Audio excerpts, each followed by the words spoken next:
গাজীপুর গরুর পাখি সদস্যদের ব্যায়াম চলছে। চলো হাঁটি, সুস্থ থাকি, নিয়মিত ব্যায়াম করি।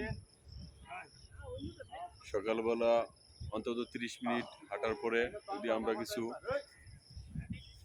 হালকা ব্যায়াম করি, আমাদের শরীরের অনেক অঙ্গ প্রত্যঙ্গ এবং শারীরিক বিভিন্ন প্রত্যঙ্গ আমাদের আল্লাহ পাক সচল রাখে।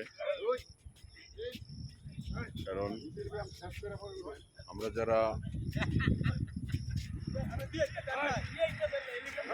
নিয়মিত সকালবেলা হাঁটি ব্যায়াম করি আর যারা বসে কাটাই,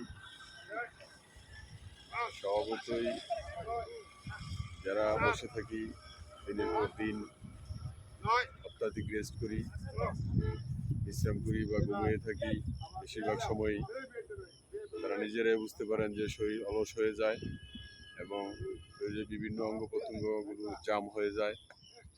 আপনি যদি প্রতিনিয়ত হাঁটা চলা এবং স্বাভাবিক কিছু ব্যায়াম করেন, তাহলে আপনার শরীরের প্রত্যেকটা অঙ্গ প্রত্যঙ্গ সচল থাকবে।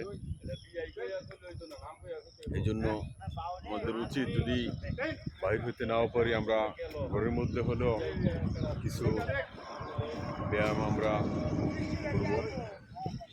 এগুলা শারীরিক পরিশ্রম কম।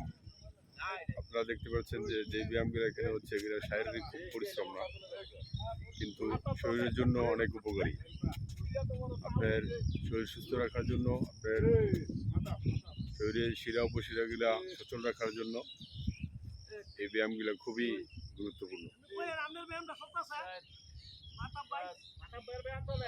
মাতাব্বয়ের ব্যায়াম চলতেছে ইনশাল্লাহ, যদিও আমি একটু আপনাদের দেখানোর জন্য ভিডিও করতেছি।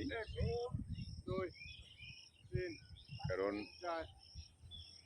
আপনারা খেয়াল করবেন যে প্রতিটি ব্যায়ামই মানুষের বিভিন্ন অঙ্গ প্রত্যঙ্গ, শিরা উপশিরাগুলা সচল রাখার জন্য অনেক কার্যকর।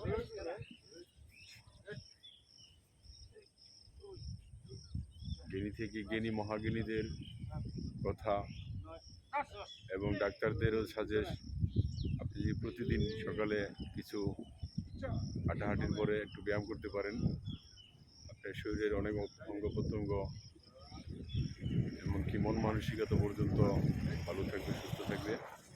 যারা মানসিক টেনশনে ভোগেন, তারা যদি প্রতিদিন এরকম 5-7 জন 10 জন করে গ্রুপ করে সকালবেলা হাঁটেন, বিভিন্ন গল্পগুজব করেন, সেইখান থেকে অনেক কিছু তথ্য পাওয়া যায় যা আপনি জানেন না বা অনেকের ধারণা আছে।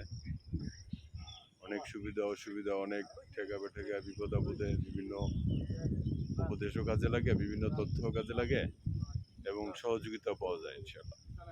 তো এই জন্য আমরা চলবো, বন্ধু বান্ধব, আত্মীয় স্বজন, চেষ্টা করব সবাইকে কাছে রেখে সবার সাথে যোগাযোগ রাখার জন্য। সবচেয়ে বড় কথা হচ্ছে দৈনিক 5 ওয়াক্ত নামাজ একটা ব্যায়াম।